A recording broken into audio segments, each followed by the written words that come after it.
जय श्री राम। दोस्तों, स्वागत है आपका हमारे चैनल स्माइल परिवार पर। एक बार माता लक्ष्मी भगवान विष्णु जी से मिलने जाती है और कहती हैं, हे प्रभु, जब मैं आपसे मिलने के लिए आ रही थी तो मेरी नजर रास्ते में मृत्युलोक पर पड़ी। तो मैंने क्या देखा कि कुछ सुहागिन स्त्रियां आपस में चर्चा कर रही है कि स्त्री की एक चीज छूने से किस्मत बदल जाती है और स्त्री के इस दिन चूड़ी पहनने से पति की उम्र कम हो जाती है। प्रभु, मैंने जब से उस चर्चा को सुना है मेरा मन विचलित हो गया है। इसीलिए मेरा आपसे अनुरोध है, आप मुझे मेरे दोनों प्रश्नों का उत्तर देकर संतुष्ट करने की कृपा करें। भगवान विष्णु कहते हैं, लक्ष्मी, मैं तुम्हें तुम्हारे दोनों प्रश्नों के उत्तर एक छोटी कहानी के माध्यम से दूंगा, मगर मेरी एक शर्त, मैं जब तक कहानी सुनाऊं तब तक पूरा मन लगाकर कहानी सुनना और कहानी पूरी सुनना, क्योंकि आधी अधूरी कहानी सुनने से आधा अधूरा ही ज्ञान प्राप्त होता है जो जीवन में कभी काम नहीं आता। फिर भगवान विष्णु की बात सुनकर ही माता लक्ष्मी कहती है, ठीक है प्रभु, मैं आपको वचन देती हूं कि कहानी पूरे मन से सुनूंगी। आप कहानी प्रारंभ कीजिए। तो मित्रों, कहानी शुरू करने से पहले मेरा आप सभी से अनुरोध है कि कमेंट पर राधे राधे लिखें, और अगर आप भगवान कृष्ण के सच्चे भक्त हैं तो यह कहानी आप अंत तक जरूर सुनेंगे, क्योंकि भगवान विष्णु की यह कथा आपके जीवन में अवश्य कुछ नया सिखाएगी। भगवान विष्णु कहते हैं, लक्ष्मी, एक नगर में एक सेठ रहता था। वह बहुत ही संपन्न था। उनके पास सब कुछ था। आलीशान दुकान थी, महल था, धन की कोई कमी नहीं थी। सेठ के 3 बेटे थे। तीनों बेटों की शादी हो चुकी थी। सेठ की 3 बहुएं थीं। उनका स्वामी बहुत ही अच्छा था। अपने सास, ससुर और पति की खूब सेवा किया करती थी, इसलिए घर में सुख शांति का वातावरण था। सेठ का बड़ा लड़का थोड़ा स्वभाव का अच्छा नहीं था, इसलिए सेठ के बड़े लड़के की उसके मां बाप से नहीं बनती थी। इसीलिए सेठ ने अपने बड़े बेटे को धन नहीं दिया था और अपने दोनों छोटे लड़के और तीनों बहुओं में बांट दिया था, जिसकी वजह से बड़े लड़के की आर्थिक स्थिति ज्यादा अच्छी नहीं थी। भगवान विष्णु कहते हैं, लक्ष्मी, एक बार सेठ अपने मन में सोचता है कि भगवान ने मुझे सब कुछ दिया है पर एक बेटी नहीं दी है। यदि एक बेटी होती तो मैं अपने मन की सारी बातें अपनी बेटी को बताता और बेटी को बहुत दुलार करता। भगवान विष्णु कहते हैं, लक्ष्मी, सेठ अपनी सेठानी के साथ में अपना अच्छा जीवन जी रहा था, मगर एक बेटी की कमी सेठ जी को हमेशा खलती रहती थी। सेठ जी हमेशा अपने घर के पास स्थित मंदिर में श्री राधा के दर्शन करने जाया करते थे। एक दिन जब सेठ जी मंदिर में राधा के दर्शन करने गए, उस दिन मंदिर में एक संत पधारे थे। फिर सेठ को कुछ उदास देखकर कि संत ने सेठ से पूछा, तुम उदास क्यों हो? तो सेठ बोले, महाराज, मेरे कोई बेटी नहीं है, इसीलिए मैं उदास हूं। फिर संत मुस्कुराए और बोले, यदि जीवन में किसी का अभाव है तो उसकी जगह भगवान को बिठा लेना चाहिए। तो सेठ जी बोले, महाराज, मेरे तो कोई बेटी नहीं है, तो मुझे क्या करना चाहिए? फिर संत बोले, अरे सेठ, तुम एक काम करो, तुम बरसाने की बेटी श्री राधा को ही अपनी बेटी क्यों नहीं मान लेते हो? भगवान विष्णु कहते हैं कि हे लक्ष्मी, इस प्रकार संत की बात सेठ जी को बहुत ही पसंद आई। उसी दिन सेठ ने राधा का एक बड़ा चित्र मंगवाया और उसे अपने कमरे में लगा लिया। अब तो सेठ का जीवन पूरा बदल गया। वे उठते बैठते सोते जागते श्री राधा जी को अपनी बेटी मान करके उनसे बातें करने लगते थे। और इतना ही नहीं, सेठ को अपनी बेटी राधा से हर बात बताने में बहुत ही आनंद आता था। इस प्रकार सेठ की राधा में ऐसी लगन लगी कि जब भी वह दुकान पर जाते थे तो श्री राधा रानी को भोग लगाकर के प्रसाद पाकर ही जाते थे, और शाम को लौटते थे तो राधा को प्रणाम करते और उनसे बातें करते और भोग लगाकर के प्रसाद ग्रहण करते थे। भगवान विष्णु कहते हैं कि हे लक्ष्मी, उस सेठ ने जब से राधा को अपनी बेटी के रूप में स्वीकार किया, वह हर समय प्रसन्न चित्त रहते थे। जब भी सेठ से कोई पूछता था कि तुम्हारे कितने बच्चे हैं, तो सेठ हमेशा यही कहता था कि मेरे 3 बेटे, 3 बहुएं और एक बेटी है। भगवान विष्णु कहते हैं, लक्ष्मी, एक दिन सेठ जी के घर में चूड़ी पहनाने वाली मणिहारण आई तो राधा ने सोचा कि आज तो दिन ठीक नहीं और आज के दिन तो चूड़ी पहनना अशुभ होता है। इसलिए श्री राधा जी ने अपनी माया से उस मणिहारण की चूड़ियों का रंग खराब कर दिया, जिससे सेठ की बहुओं ने चूड़ी नहीं पहनी और मणिहारण को वापस कर दिया। उधर जब 2 दिन के बाद में वही मणिहारण उन चूड़ियों को देखती है तो वह चूड़ियां सुंदर हो जाती हैं। फिर मणिहारण उन्हीं चूड़ियों को लेकर के सेठ के घर पुनः आती है तो सेठ की तीनों बहुएं चूड़ियां पहनती है। और बाद में राधा भी चूड़ी पहनने के लिए प्रकट होती है। और जब राधा प्रकट हो गई तो मणिहारण ने जब राधा का स्वरूप देखा तो मणिहारण उन्हें देखते ही रह गई। फिर राधा रानी मणिहारण से कहने लगी, मुझे भी चूड़ी पहनाओ। उधर राधा जी की बात सुनकर के मणिहारण ने मन में विचार किया कि हो सकता है कि सेठ के घर पर कोई मेहमान आ गया होगा, क्योंकि हमेशा तो मैं जब भी इस घर में चूड़ी पहनाने आती थी तो सेठ की केवल 3 ही बहुएं दिखाई पड़ती थी जो हमेशा चूड़ी पहनती थी, मगर आज यह चौथी बेटी मुझे नजर आई है। लगता है कोई मेहमान होगी। भगवान विष्णु कहते हैं कि हे लक्ष्मी, और फिर ऐसा सोचकर कि उस मणिहारण ने राधा जी को चूड़ियां पहना दी। अब राधा रानी चूड़ी पहन करके एक ओट में जाकर के अंतर ध्यान हो गई। सभी को चूड़ियां पहना करके मणिहारान हमेशा की तरह चूड़ियों का पैसा लेने के लिए सेठ की दुकान पर चली गई। फिर मणिहार को देखते ही सेठ कहने लगा, लगता है घर पर चूड़ियां पहनाने गई थी। तुम हमारी तीनों बहुओं को चूड़ियां पहनाकर आई हो। ये लो अपने पैसे। मैं तुम्हें देखकर ही समझ गया कि तुम दुकान पर पैसे लेने के लिए आई हो। और फिर सेठ ने मणिहारी को हर बार की तरह जितने पैसे देते थे उतने ही पैसे निकालकर दे दिए। तो मणिहारण कहने लगी, सेठ जी, इस बार मैंने 3 जनों को नहीं बल्कि 4 जनों को चूड़ियां पहनाई है, इसलिए इस बार मैं ज्यादा पैसे लूंगी। भगवान विष्णु कहते हैं, हे लक्ष्मी।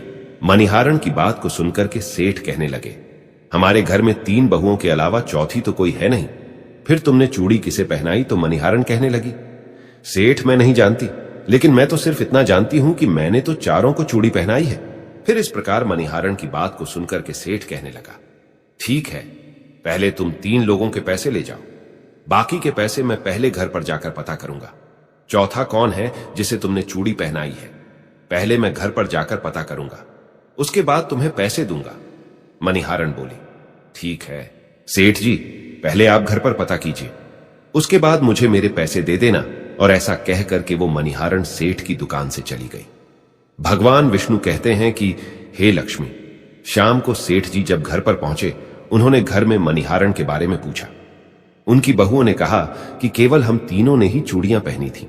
तो सेठ कहने लगा कि यही बात तो मैंने मणिहारण को काफी देर तक समझाई कि हमारे घर में केवल 3 ही जने हैं, चौथा कोई नहीं है जिसे तुमने चूड़ियां पहनाई है।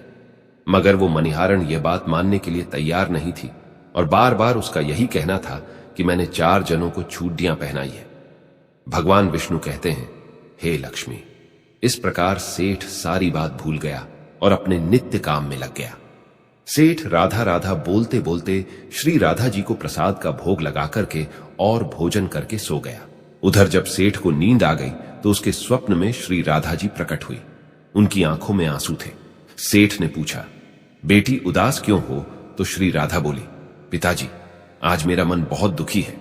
मैंने आज अपने पिता का घर समझ करके यहां आराम से चूड़ियां पहनी थी, परंतु पिताजी, आपने उस मणिहारण को मेरी चूड़ियों का मोल नहीं चुकाया। पिताजी, आपने मुझे बेटी तो बना लिया, परंतु आपको मेरी याद नहीं आई, आपने मुझे भुला दिया। इससे मैं बहुत दुखी हूं। भगवान विष्णु कहते हैं, हे लक्ष्मी। फिर इतना सुनकर के सेठ सपने में ही रोते हुए बोले, बेटी, मुझे क्षमा कर दो, मुझसे बहुत बड़ी भूल हो गई। और सेठ तुरंत ही नींद से उठे, उनकी आंखों से आंसू आ रहे थे। सेठ ने तुरंत ही तिजोरी में से पैसे निकाले और मणिहारण के घर की तरफ चल दिए। सेठ ने मणिहारण के घर का दरवाजा खटखटाया। मणिहारण ने दरवाजा खोला और नजर पाया। सेठ खड़े ढे तो मणिहारण कहने लगी, सेठ जी, इतनी रात को आप कैसे आना हुआ? और फिर मणिहारण सेठ को अपने घर के अंदर ले गई। सेठ की आंखों में आंसू भरे थे। फिर सेठ मणिहारण से कहने लगा, तुम्हारे जैसा बड़ेढ़ा भागी कोई नहीं, तुम तो बहुत ही भाग्यशाली हो। तो मणिहारण कहने लगी, सेठ जी, ऐसा क्या हुआ? तो सेठ बोला, मैंने राधा जी को अपनी बेटी बनाया है, परंतु मैंने उन्हें कभी भी अपने नेत्रों से नहीं देखा, लेकिन तुमने आज उन्हीं राधा जी को अपने हाथों से चूड़ियां पहनाई है। आज तुम्हारे जितना भाग्यशाली इस धरती पर दूसरा कोई नहीं। मैं तुम्हें अपनी पुत्री की पहनी हुई चूड़ियों का मूल्य चुकाने आया हूं। और ये कह करके सेठ जी ने रुपयों से भरी हुई थैली मणिहारण के सामने रख दी और कहा, इसमें से जो भी लेना है ले लो। भगवान विष्णु कहते हैं कि हे लक्ष्मी, जब मणिहारण ने सुना कि स्वयं राधा जी उससे चूड़ियां पहनने आई थी, तो मणिहारण की आंखों में भी आंसुओं की धारा बह निकली और मणिहारण बोली, सेठ जी, मैं राधा रानी की चूड़ियों के पैसे कैसे ले सकती हूं? ऐसा सौभाग्य किसे मिलता है? जो मुझे मिला, और मैंने राधा को अपने हाथों से चूड़ियां पहनाई। मैं आपसे बिटिया राधा की चूड़ियों के पैसे कभी भी नहीं लूंगी। भगवान विष्णु कहते हैं लक्ष्मी, परंतु सेठ नहीं माने। सेठ जी ने रुपयों से भरी हुई थैली मणिहारन के घर पर रखी और वहां से सीधे घर आए और अपनी पत्नी को लेकर के श्री राधा जी के मंदिर में चले गए। और उस दिन के बाद में सेठ जी ने अपना सब कुछ छोड़ करके संन्यास ले लिया और अपना सारा जीवन राधा जी के मंदिर में राधा जी की भक्ति करते हुए फिर बिता दिया। भगवान विष्णु कहते हैं लक्ष्मी, इधर तो सेठ मंदिर में राधा जी की भक्ति का दीवाना हो जाता है और अपनी पत्नी के साथ में मंदिर में रह करके राधा रानी की भक्ति करने लगता है। उधर राधा रानी बड़े लड़के के सपनों में पहुंच जाती है और कहती है, तुम अपनी मां की सेवा नहीं करते हो, इसीलिए तुम्हारी ये स्थिति है। तुम आज से ही अपनी मां के चरण स्पर्श करना प्रारंभ कर दो। रातों रात में तुम्हारा भाग्य देखना कैसे बदलता है। भगवान विष्णु कहते हैं लक्ष्मी, इस प्रकार से अटका पड़ा लड़का अपनी मां के रोजाना चरणों को स्पर्श करने लगा और फिर बहुत बड़ा आदमी बना और उसके पास धन की कोई कमी नहीं रही। फिर भगवान विष्णु कहते हैं लक्ष्मी, तुम अपने पहले प्रश्न का उत्तर समझ लो। तुम्हारा पहला प्रश्न था कि स्त्री की कौन सी चीज उसे बिना बताए छूने से रातों रात भाग्य बदल जाता है। तो ठीक से समझ लो, जो इंसान सेठ के बड़े लड़के की तरह अपनी मां के चरणों की सेवा करता है, मां के चरणों का अमृतपान करता है, उसका सोया हुआ भाग जाग जाता है और एक दिन ऐसा इंसान बहुत बड़ा आदमी बनता है। भगवान कहते हैं कि लक्ष्मी, अब तुम अपने दूसरे प्रश्न का उत्तर सुनो। तुम्हारा दूसरा प्रश्न था कि स्त्री के किस दिन चूड़ी पहनने से पति की उम्र कम हो जाती है। तो समझ लो, जिस दिन मणिहारान सेठ की तीनों बहुओं को चूड़ियां पहनाने के लिए आई तो राधा जी ने देखा कि उस दिन मंगलवार है, इसलिए राधा जी ने अपनी माया से उन चूड़ियों को काला कर दिया, जिससे सेठ की बहुओं को चूड़ियों का रंग पसंद नहीं आया।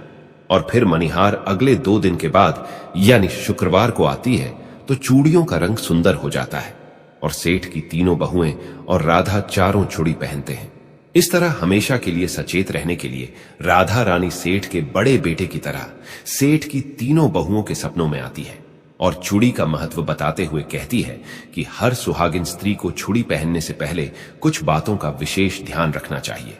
नंबर 1, सुहागिन स्त्री को 21 चूड़ी पहननी चाहिए।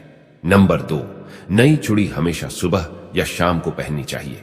नंबर 3, नई चूड़ी हमेशा रविवार या शुक्रवार को ही पहनना चाहिए।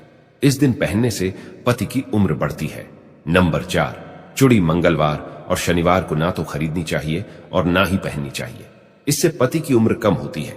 चूड़ी 16 श्रृंगार में से एक अहम हिस्सा होता है, इसलिए जब भी चूड़ी पहनो तो सोच समझकर ही पहनी जाए। यदि आपको यह कहानी पसंद आई हो तो प्लीज आप हमारे चैनल को सब्सक्राइब करें और भगवान विष्णु और लक्ष्मी के लिए एक लाइक करना न भूलें।